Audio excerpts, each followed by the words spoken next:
Welcome to the Deep Dive. Hello. Today we're diving into a really remarkable collection of sources, reflections from a therapist. Yeah, and she bravely sort of pulls back the curtain on her own personal life and her professional practice. It's quite something. It really is. And this isn't just, a look inside the therapy room. No, definitely not. What these sources offer is, well, it's a deep exploration of fundamental human experiences. Like how we form bonds. Exactly. How we form bonds, how we navigate inevitable endings, loss, and how the relationships from our past echo powerfully in our present. Including, and this seems crucial, within that very specific dynamic between the therapist and their patient. Absolutely. Okay. So our mission for this deep dive is essentially to follow this therapist's journey.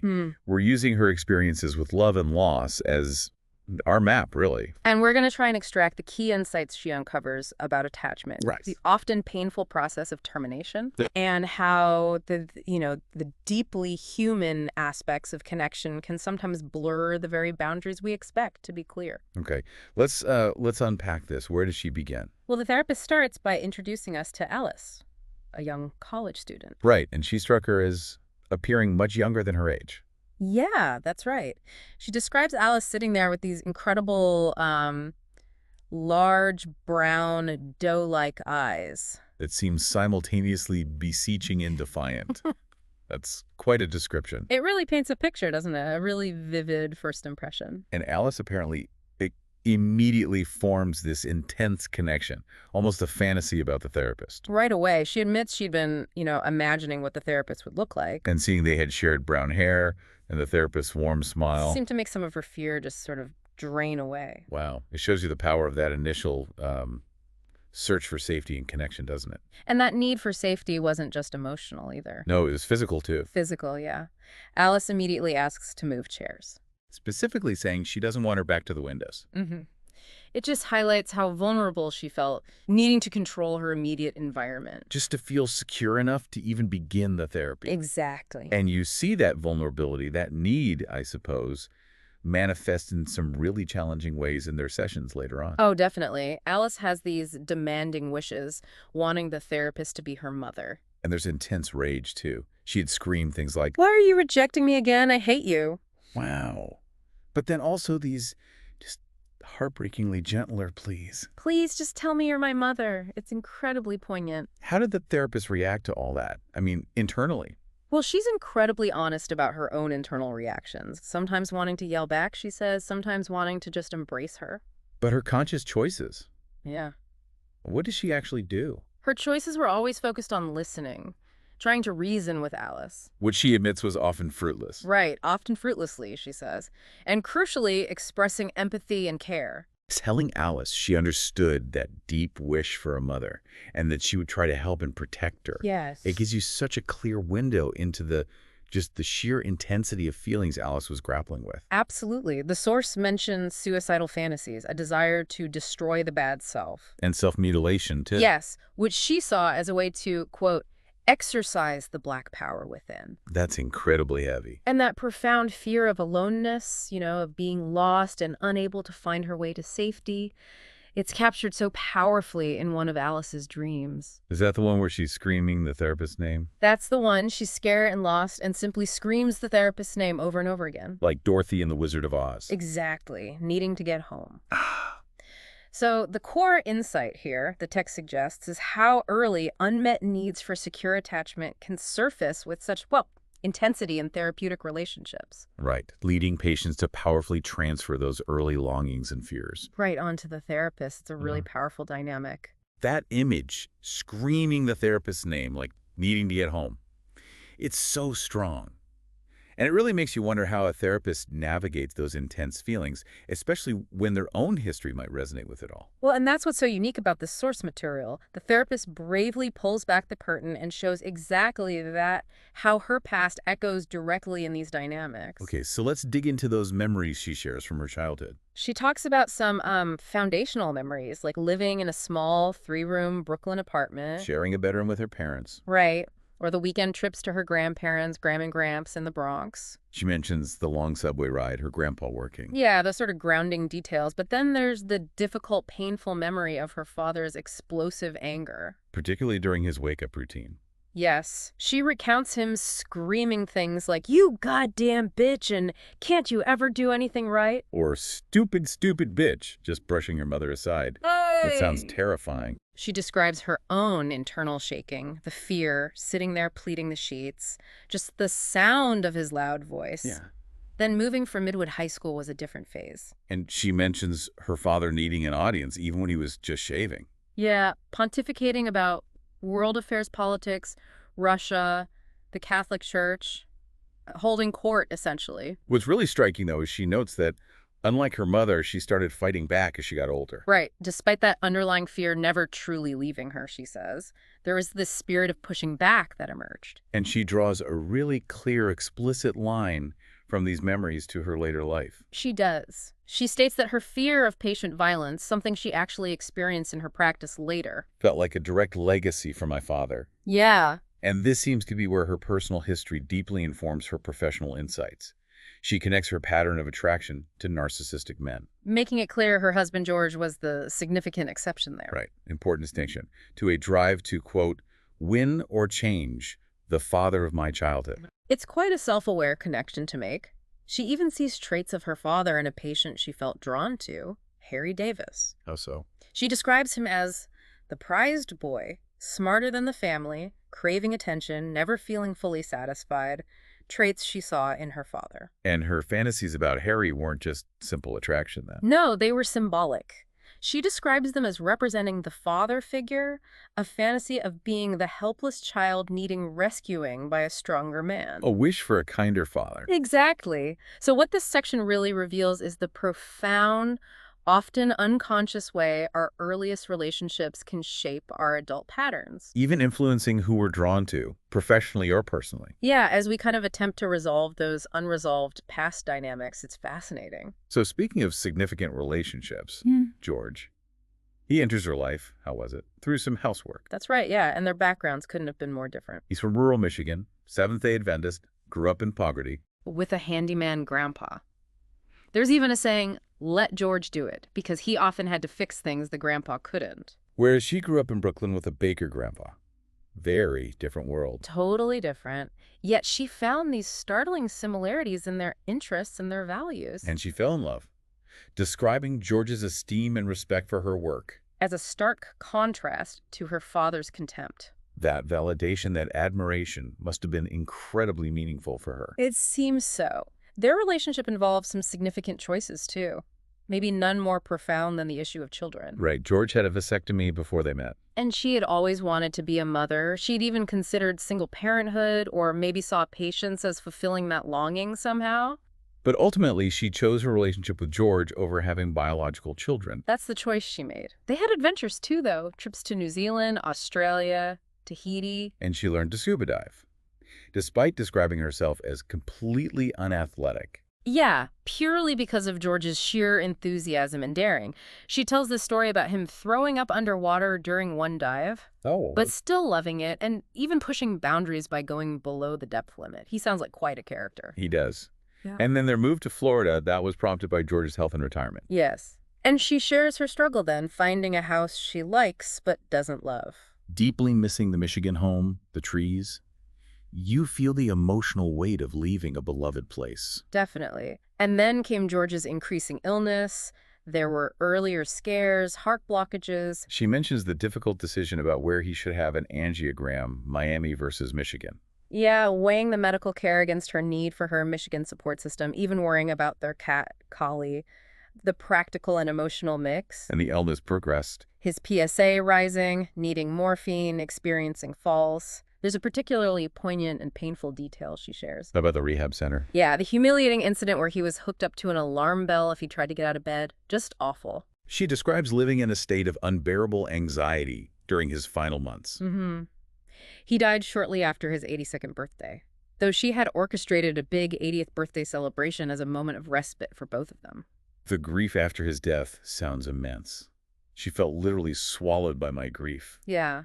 And there's that powerful, relatable detail of losing his wedding necklace shortly after he died. And her desperate search for it. Mm. It's such a tangible symbol of loss. It really is. And this section, well, it just drives home how intertwined our personal lives, our relationships, and our losses are. Even for a professional whose work involves processing the losses of others every day. Right. The therapist's own experience of profound grief really underscores the universal impact of losing a deeply loved partner. You can't compartmentalize that completely. That moment of losing the necklace. Yeah. It's such a perfect, painful symbol. Trying to hold on to something tangible when everything else feels like it's slipping away. Exactly. And that brings us to a really crucial, sort of central theme in the source material.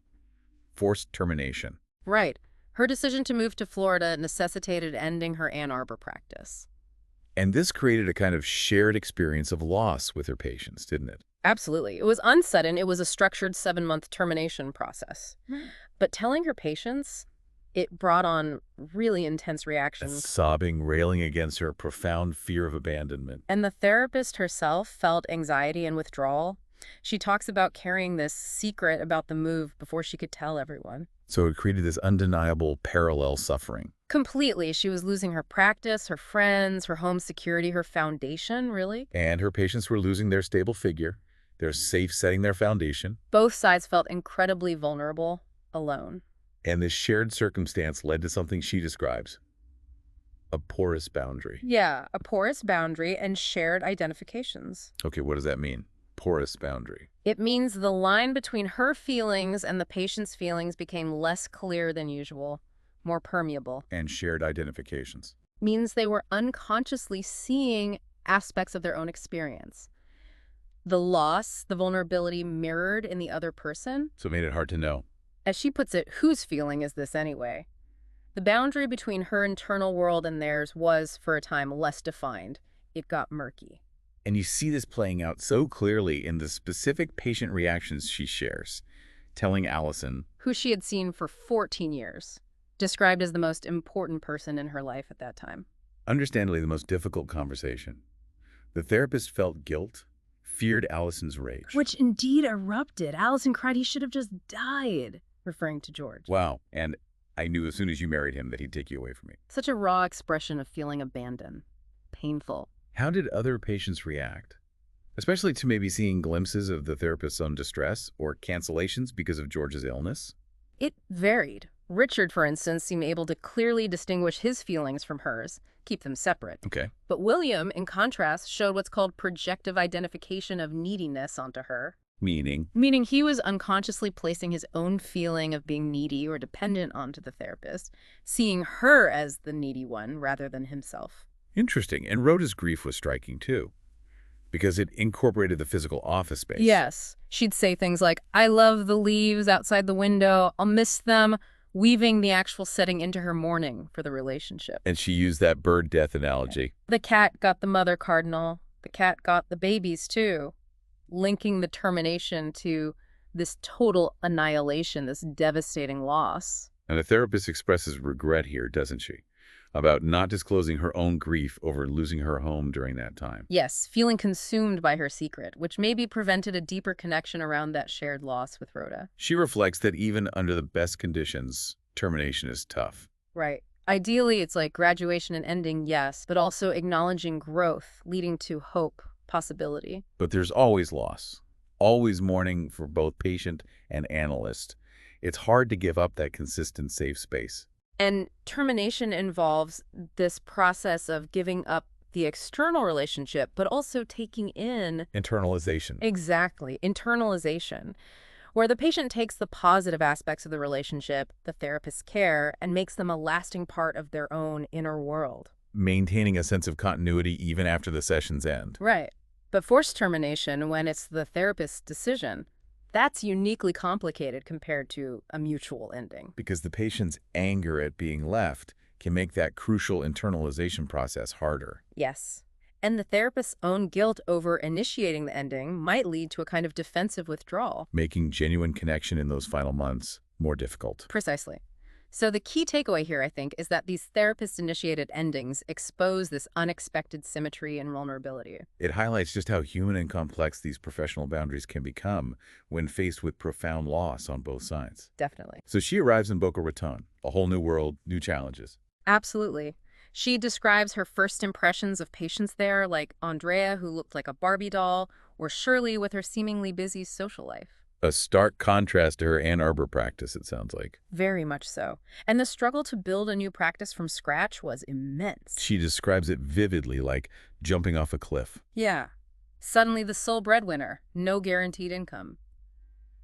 The anxiety was palpable, she says.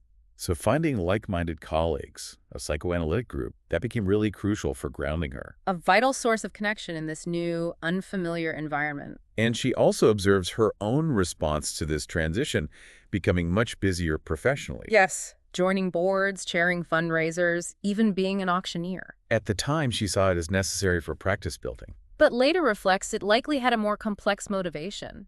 Maybe a way to cope with or withdraw from her grief over George. Or a way to avoid or disown her own neediness in that vulnerable time. Possibly. She shares some difficult cases from Florida that really illustrate these challenges and how her own state might have impacted things. Like Barbara, who terminated abruptly. Yeah, just left a note and a check after a session where they discussed relationship issues. The therapist felt stunned, hurt, dismissed, discarded. And Catherine. The challenge there was her emotional detachment. Yes, detachment. Leaving sessions early, the therapist felt inadequate, incompetent. Reflecting later that this might have been Catherine's projective identification, projecting feelings about her mother onto the therapist. That was her hypothesis. And interestingly, there wasn't visible progress in their sessions. But a colleague reported positive changes outside therapy, like Catherine starting to volunteer. Right. Leaving the therapist kind of holding this private knowledge of unseen progress, a strange position to be in. Then there's Rachel's case.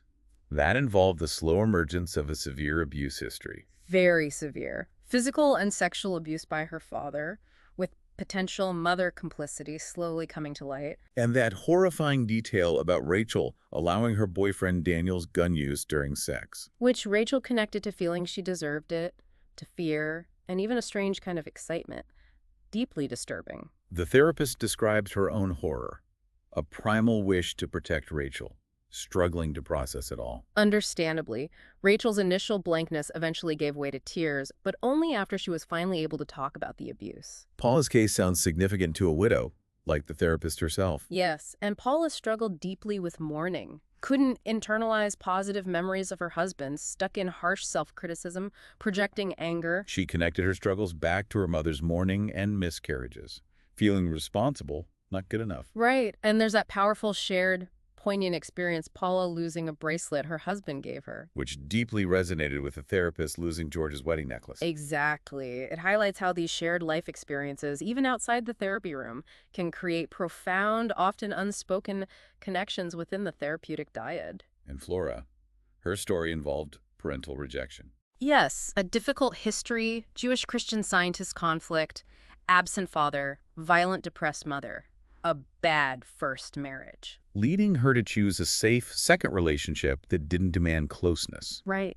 She deeply feared her own neediness and the potential destructive power of love. And the therapist reflects on her own past pattern of choosing unavailable men and later choosing safety. And she questions her own motivations in her desire for connection with Flora, wondering if it's linked to her own state as a widow. Even considering if she might unconsciously be using patients for some form of gratification. That's very self-reflective. Extremely. So these Florida cases, taken together, they show the therapist navigating this new professional landscape while still grappling with her personal losses. And how those internal struggles inevitably colored her interactions with patients and her understanding of their dynamics. It could not. No.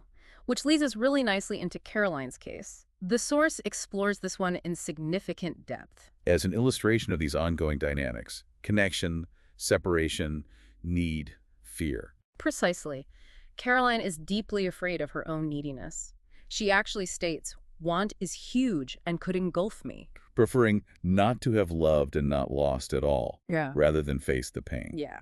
There's a remarkable dream she shares about a needy child hidden under a bed. Needing gentle help to come out from under a barrier, made of chicken wire. Yeah, chicken wire that felt both dangerous and protective, and the therapist sees herself in this dream as the careful mother figure, gently helping this vulnerable part of Caroline emerge. Wow. The complexity of their connection is also seen in that outside the frame gesture. The writing program, Right, the therapist offered Caroline a connection to a writing program she'd been part of, which then inadvertently became impossible for the therapist because of George's illness. creating this unintentional parallel to the therapist having stepped aside from involvement in her daughter Alexa's business with Milton. These echoes keep appearing. And Caroline experienced a kind of shared mourning with the therapist after George's death. It seems so. She expressed immense relief when the therapist returned from leave after his death, wrote a letter conveying concern, noting the despair she heard in the therapist's voice. There was a real connection there. But their struggle with termination later really highlights the central conflict for Caroline. Absolutely. Initially, she had difficulty even imagining feeling anger towards the therapist. Fearing hurting her, describing the therapist as tender. Exactly. But then as termination became real, the therapist transformed in her eyes, Into a dangerous, suffocating mother figure. using vivid, fearful imagery like a plastic Ziploc bag over my head, a stranglehold. Feeling a primal need to back out of the room, just like she did with her own mother. That's intense. It is. Another powerful dream involved a suffering deer with a porcupine quill lodged in it. Representing her sister's illness, but also Also analysis and grieving. The painful thing needing careful, precise extraction. Therapy itself.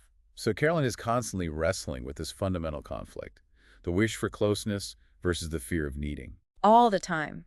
She yearns to sit face to face, to really take you in, she says. She feels genuinely good about wanting the therapist in her life, building new friendships. But she's still terrified that if she starts crying, she'll never stop. That she'll simply melt like the Wicked Witch.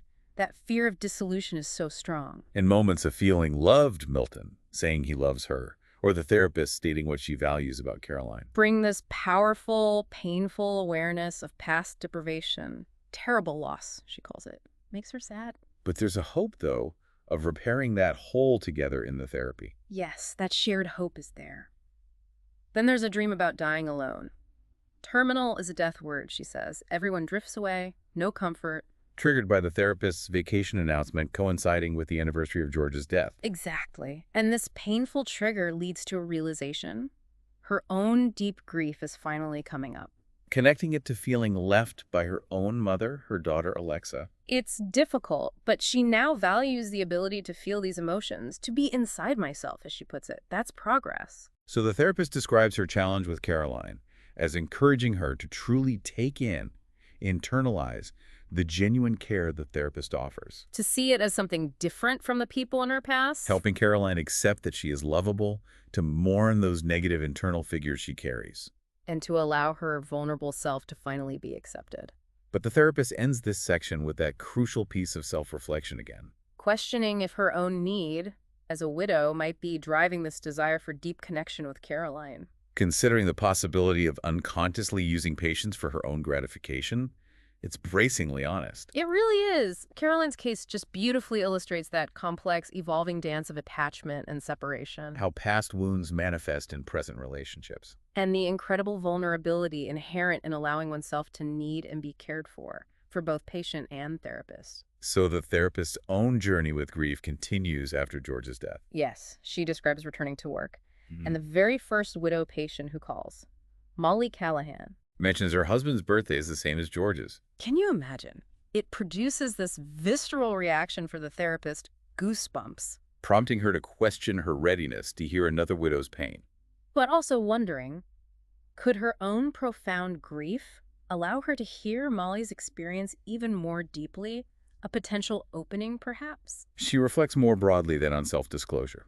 That delicate balance. Between isolating herself and exposing her own vulnerability. It requires conscious choices, she says. Acknowledging you can't treat all patients the same way with disclosure. Right. She contrasts disclosing something to Bill, which felt intrusive compared to Dawn, where it seemed okay. Hindsight helps understand why some disclosures work therapeutically and others didn't. It often depends on the patient's own dynamics and needs at that moment. Exactly. And her own struggles with loss and transition were profound, returning to Ann Arbor after George's death. Incredibly difficult. She describes seeing no green, feeling adrift, untethered. Finding grounding came through connection friends like Anne and Melody. Human connection again. Seeing Mike's renovated house, a place she and George had helped with, that was particularly sad. Yes. It connected her powerfully to memories that felt, quote, more painful than living their reality. That sense of loss being sharper than the past itself. She describes crying alone, wanting George, feeling trapped by the intensity of her feelings, just raw grief. Yeah. And she offers some moving concluding thoughts on mourning itself. Mourning Alice, for instance, felt fitting, acknowledging the depth of their connection and the real loss involved in termination. She realized, thankfully, that her internal and external foundations were secure enough that losing the practice in her home didn't destroy her sense of self. That resilience was key, and she sees her writing her journals, notebooks, holding both the raw pain and the stories of struggle, courage, growth, resilience. As a vital form of mourning, noting it took her 6 years after George's death to even open those notebooks. That tells you something about the depth of the grief. And she makes a point to acknowledge the essential help she received along the way. From mentors and colleagues like Sharon Alperovitz and Donald Stern, highlighting that even the person in the helper role needs support and connection in their own process of loss and healing.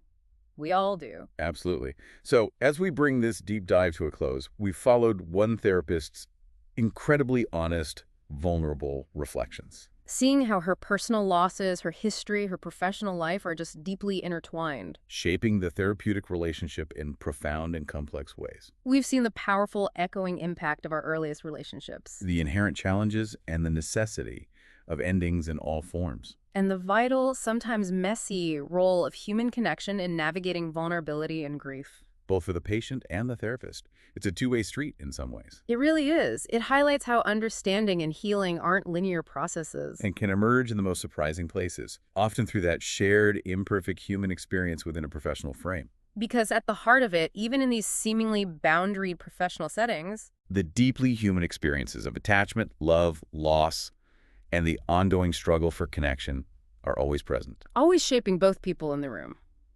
So thinking about this therapist's journey, where objects and places can be gone, but also simultaneously live forever within us, what does this deep dive into her experience reveal about the universal ways you navigate attachment, anticipate loss, and strive to maintain connection in a world where things are constantly changing, but also leave these indelible marks? Something to consider. Definitely something to consider until our next deep dive.